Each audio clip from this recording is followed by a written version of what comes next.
Hello, bazooka എന്ന ചിത്രത്തിൻ്റെ official trailer review ആണ് ഇന്നൊരു വീഡിയോ ഭാഗത്ത്. വീഡിയോയിലേക്ക് മുൻപ് വീഡിയോ ലൈക്ക് ചെയ്യുക, ചാനൽ സബ്സ്ക്രൈബ് ചെയ്യുക. ഏപ്രിൽ മാർച്ച് മാസങ്ങളിൽ അങ്ങോട്ട് ധാരാളം ചിത്രങ്ങൾ OTT റിലീസ് ചെയ്യും. നമ്മുടെ ചാനൽ ഭാഗം പരിശോധിച്ചാൽ ആ വീഡിയോയ്ക്ക് നിങ്ങൾക്ക് കാണാൻ വേണ്ടി സാധിക്കുന്നതായിരിക്കും. മമ്മൂട്ടി നായകനായി വരാൻ പോകുന്ന ചിത്രമാണ് ബസൂക്ക.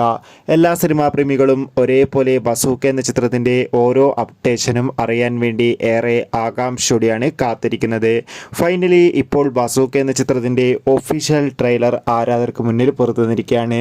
ഒന്നും തന്നെ പറയാനില്ല, ഹെവി വോൾട്ടേജിൽ തന്നെയാണ് ഒരു കിടിലൻ ട്രെയിലർ പുറത്തു വന്നിരിക്കുന്നത്. ചിത്രത്തിൻ്റെ ട്രെയിലർ കണ്ടാൽ തന്നെ നമുക്ക് മനസ്സിലാക്കാം ബസൂക്ക എന്ന ചിത്രം ഒരു പക്ക ആക്ഷൻ ത്രില്ലർ ആയിരിക്കുമെന്ന്. എന്തായാലും അതിഗംഭീരമായ ലുക്കിൽ തന്നെ നമുക്ക് ട്രെയിലറിൽ മമ്മൂക്കയെ കാണാൻ വേണ്ടി സാധിക്കുന്നുണ്ട്. എന്തായാലും കണ്ടു തന്നെ അറിയാം ചിത്രം എത്രത്തോളം വിജയിക്കുമെന്ന്. ചിത്രം ഈ വരുന്ന ഏപ്രിൽ 10-ാം തീയതിയാണ് തിയേറ്ററുകളിൽ എത്തുക. ചിത്രത്തിൻ്റെ ട്രെയിലർ കണ്ടവരുടെ അഭിപ്രായം തീർച്ചയായും കമൻറ്റ് ബോക്സിൽ രേഖപ്പെടുത്തുക. ബൈ.